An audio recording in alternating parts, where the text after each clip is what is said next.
Camera आगे की जगह पे नहीं ना होगा, पीछे से लीजिए ना आराम से सब आ जाएगा।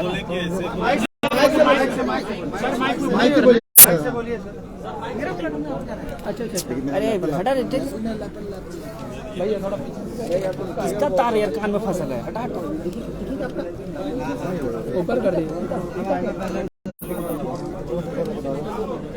इतना से कुछ नहीं होगा, चलिए ना चल रहा नहीं ढके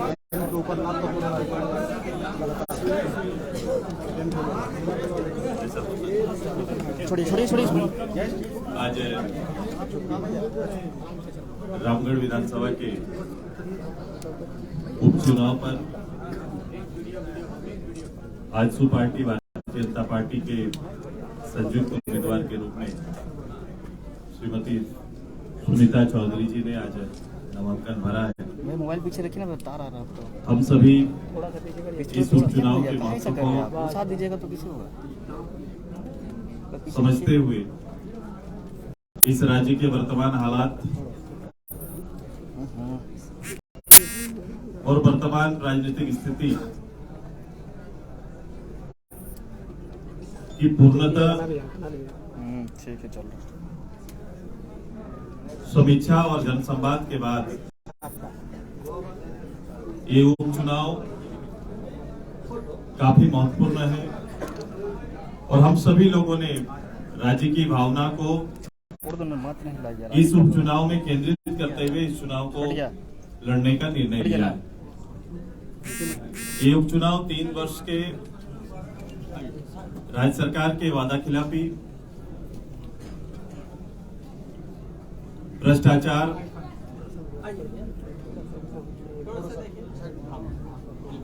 हर स्तर पर लूट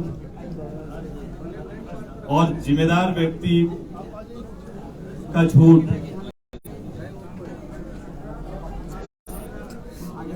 मोबाइल के खिलाफ में जूम कीजिए ना, जूम नहीं होता झारखंड जैसे तो प्रदेश दिक्कत हो जाएगा ना, जिसके संभावनाएं, पॉलिटिकल संभावनाएं बाद में एडिटिंग कर दीजिए और इसके ग्रोथ को इसके कहीं ना कहीं वर्तमान सरकार के निर्णयों, उनके कार्यक्रमों से प्रभावित हुआ है। हमारी कोशिश है कि रामगढ़ के जनगण के साथ मिलकर, और हम ये भी मानते हैं कि ये चुनाव मात्र रामगढ़ का नहीं, रामगढ़ के माध्यम से पूरे प्रदेश का ये चुनाव होगा और पूरे प्रदेश के वर्तमान भावनाओं पर रामगढ़ के जनमानस के साथ मिलकर इस सरकार को वोट के माध्यम से जवाब देने का आह्वान हम लोग करेंगे और कार्यक्रम आगे चलाएंगे। इस सरकार के 3 साल के अंदर राज्य के मुखिया ने किसान, नौजवान, छात्र, महिला सुरक्षा जैसे महत्वपूर्ण विषय पर इन बड़े समूह को कहीं ना कहीं पीछे ढकेलने का, छात्रों के जीवन के साथ खिलवाड़, युवाओं के भविष्य के साथ खिलवाड़, महिलाओं की घटनाओं को आप लगातार देख रहे हैं कि भारत के मानचित्र में सबसे ज्यादा घटना महिला उत्पीड़न का अपने प्रदेश में इस सरकार के नेतृत्व में, साथ ही साथ किसान, आम जन का हालात भी आज के दिन में खस्ता है। लोग निर्णय नहीं ले पा रहे हैं क्योंकि इनके भ्रम में 2019 के चुनाव में इस सरकार के वायदे भ्रम के रूप में आए और कहीं ना कहीं भ्रमित करके जो जनादेश प्राप्त किया था, झूठ के बुनियाद पर जो जनादेश था, आज कहीं ना कहीं 3 साल के अंदर लोगों के, आम जन के, आम मतदाताओं के समझ क्लियर होते जा रहा है, प्रदर्शित होते जा रहा है। लोग हर हालात को समझने लगे हैं और उसी का प्रतिफल है कि पूरे प्रदेश में कहीं ना कहीं न केवल उनकी सरकार, उनके लोग बल्कि सीधे तौर पर उनके प्रतिनिधि भी प्रत्यक्ष रूप से अपने सरकार के खिलाफ में सामने आकर सरकार के वादा खिलाफी पर चर्चा कर रहे हैं, समारोह कर रहे हैं, कार्यक्रम चला रहे हैं। अब ये हालात को देखते हुए रामगढ़ एक ऐतिहासिक जगह है और यहाँ की जनता लगातार 20 साल तक किसी न किसी रूप से लंबे समय से इस गठबंधन के साथ, भारतीय जनता पार्टी आजसू के साथ रही है, इन दलों को आशीर्वाद दिया है और हमने जनता के आशीर्वाद को कर्तव्य के रूप में निर्वहन किया है। और इसका प्रतिफल है कि जब रामगढ़ अनुमंडल से लेकर जिला, और एक समय ऐसा था कि योजना आयोग के सारे रिपोर्ट पर रामगढ़ अव्वल हुआ करता था। आज कहीं ना कहीं फीसदी है, पीछे चला गया इसका आंकड़ा। डेवलपमेंट के जितने 17 मानक हैं, कहीं न कहीं सभी मानकों पर रामगढ़ पीछे चला गया है। अब इस बार फिर से ये झारखंड को नई दिशा देने के लिए रामगढ़ का जनमत इस गठबंधन को प्राप्त होगा, हमारे संगठन को, हमारे संयुक्त अभियान को प्राप्त होगा और हम विजयी होंगे। यही हमारा संकल्प है और यही आज से हमारा अभियान प्रारंभ होता है। क्या आशंका लग रही है कि वर्तमान में सरकार जो है ये उम्मीद जताई जा रही है कि सरकार के तमाम मंत्री भी रामगढ़ विधानसभा पहुंचेंगे, मुख्यमंत्री का गृह जिला है, तो सरकारी तंत्र भी क्या गठबंधन को परेशान कर सकती है? इस पे कोई दो राय नहीं है और वो प्रारंभ हो चुका है। कई घटनाएं, कई सूचनाएं हम तक पहुंची भी है। हम तो यही उम्मीद करेंगे कि जिसका जो दायित्व है चुनाव आयोग के दायरे के अंदर में, उस दायित्व के अंदर समान दृष्टि से शासन को काम करना चाहिए और शासन काम करना होगा। आपके चूल्हा प्रमुख योजना पर भी दाग लगाया गया है, कहा गया सरकारी तंत्र की तरह काम नहीं, कांग्रेस के समझ पर बलिहारी है। कांग्रेस किस रूप से समझता है, उनके कार्यकर्ता, उनके पदाधिकारी किस रूप से समझते हैं चीजों को, ये पार्टी का हम अगर वो 3 साल लोगों के दरवाजे नहीं गए, हमारे कार्यकर्ता घर घर दरवाजे जा रहे हैं तो भी उनको परेशानी हो रही है। जी, आपका यहाँ जो गठबंधन चल रहा है, बड़ा भाई छोटा भाई, दोनों आप लोग संगठित हैं या ऊपर ऊपर संगठित दिख रहा है? उसका परिणाम आपके सामने है। हम सभी लोगों ने इस प्रदेश के सभी उपचुनाव को, जितने भी उपचुनाव हुए, साथ में लड़े हैं और ये चुनाव भी हम लोग साथ में मिलकर लड़ेंगे, यही तैयारी है। चलिए सर, हो गया, ठीक है, thank you sir, thank you madam. बोलिए बोलिए। भैया भैया मोबाइल हटाई, मोबाइल हटाई, तो भैया हटाना भी, तुम मोबाइल तेरा तो हो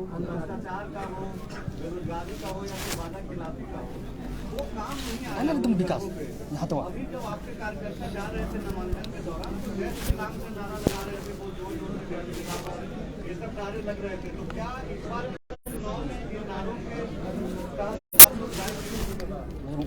पढ़ दीजिए, तारा हटाई ना भैया।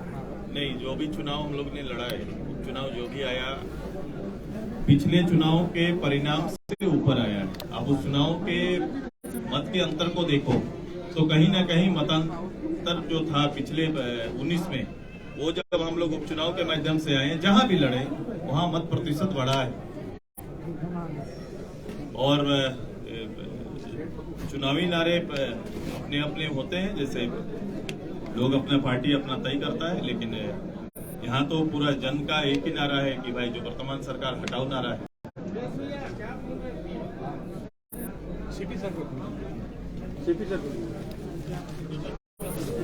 भाई थोड़ा पीछे जा, हाथ पीछे जा, पीछे जा, बहुत आगे कर दिए।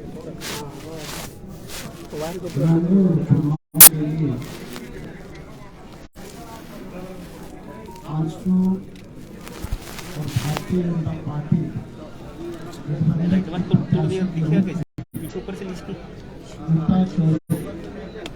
नामांकन किया। तो आप देख रहे होंगे कि आज के नामांकन में चाहे वो भारतीय जनता पार्टी हो या आजसू, सबों में उत्साह है। नामांकन के अवसर पर हमारे चाहे वो आजसू के विधायक हों, सांसद हों, या भारतीय जनता पार्टी के विधायक पटेल जी हो, चाहे हमारे शबरी लाल जी हो, किशुन दास जी हो, पूर्व विधायक हमारे हो, मनोज यादव जी हो, सारे लोग पहुंचे और यह इस बात को प्रमाणित करता है कि भारतीय जनता पार्टी और आजसू दोनों मिलकर इस चुनाव में विजयी होने का काम करेंगे। और सुनीता चौधरी जी जो एक शिक्षित महिला भी हैं, शिक्षाविद भी हैं, ये विजय प्राप्त करेंगे। एक चीज और मैं कह दे रहा हूं, आप देख रहे होंगे क्योंकि आप इस क्षेत्र से भी आते हैं, कभी कभी मुझे गांव में इस क्षेत्र का जाने का अवसर मिला है तो मैं देखता हूं कि गांव गांव में इतना विकास हमारे चंद्रप्रकाश चौधरी ने किया है जिसकी कल्पना कोई भी नहीं कर सकता है। और हम लोग जब देखते हुए जाते हैं तो लगता है कि हम लोग को भी ऐसा ही करना चाहिए। इसलिए मैं कहना चाह रहा हूँ कि आप यहाँ से जैसे चढ़ान पर आप चढ़ेंगे रांची जाने के लिए, बाया साइड आप देखेंगे ताजपुर तो मैं ज्यादा उस वक्त में नहीं कहता, मैं इतना ही कहना चाहता हूँ कि ये काम का प्रतिफल भाई तो पीछे का चुनाव में निश्चित रूप से मिलेगा। दूसरी बात यह है कि पिछले चुनाव में अलग अलग चुनाव लड़ने का फायदा गठबंधन की सरकार ने दिया था, इस बार वो फायदा उनको नहीं मिलने वाला है। इस बार आजसू और भाजपा का गठबंधन अटूट है, चट्टान की तरह अटूट है। दूसरा चीज, अभी किसी माननीय पत्रकार महोदय ने कहा कि नारा लग रहा था, तो भैया देखिए ऐसा है कि हम सब नारा तो लगाएंगे, जय श्री राम का भी नारा लगाएंगे, हर हर महादेव का भी नारा लगाएंगे। इसको कौन रोकेगा? भारत में नहीं लगाएंगे तो क्या जाके पाकिस्तान में लगाएंगे? इसलिए मैं सीधा सा बात कह रहा हूँ, नारा लगेगा और आप लोग को भी लगाना चाहिए, इसी में मुक्ति मिलेगी। लेकिन मैं एक बात और कह रहा हूँ, वैसे हमारे माननीय सुदेश पत्रो जी ने बताया सरकार के बारे में कि सरकार का क्या है। हाँ, एक चीज है, सरकार की उपलब्धि इतनी जरूर है कि 3 साल के शासन काल में इस झारखंड को 30 साल पीछे ढकेल दिया, यानी ले जाने का काम किया है। इसलिए जनता ये खोखले वायदे, झूठे वायदे, गुमराह करने वाली नीति से गुमराह नहीं होने वाली है। समय आने पर जनता उसका समुचित जवाब देगी। धन्यवाद। सर रघुवर दास भी आएंगे प्रचार में? सीपीसी रघुवर दास यहाँ आएंगे प्रचार में क्या? देखिए, एक बार मैं बता रहा हूँ, भारतीय जनता पार्टी के सभी नेता आएंगे, इसकी चिंता आप छोड़ दीजिए। सभी आएंगे और यहाँ पर प्रचार करेंगे, जनता के बीच जाएंगे, गांव-गांव, घर-घर जाएंगे। सर, कार्यकर्ता बागी हुआ है जो नॉमिनेशन किया है, सर पार्टी कोई एक्शन ले रही है क्या? देखिए, तो बात है। अब जिसकी चर्चा करो, हमसे भी मिले थे, नॉमिनेशन करके लौट रहे थे तो हम मिले थे। भैया, नॉमिनेशन करने का अधिकार है, कल आप भी नॉमिनेशन कर दीजिएगा। इसलिए मैं कह रहा हूँ, नॉमिनेशन करने से नहीं होगा। भारतीय जनता पार्टी और आजसू पार्टी का उम्मीदवार एक ही है और जिसका नाम है सुनीता चौधरी। जय भाजपा, जय भाजपा। है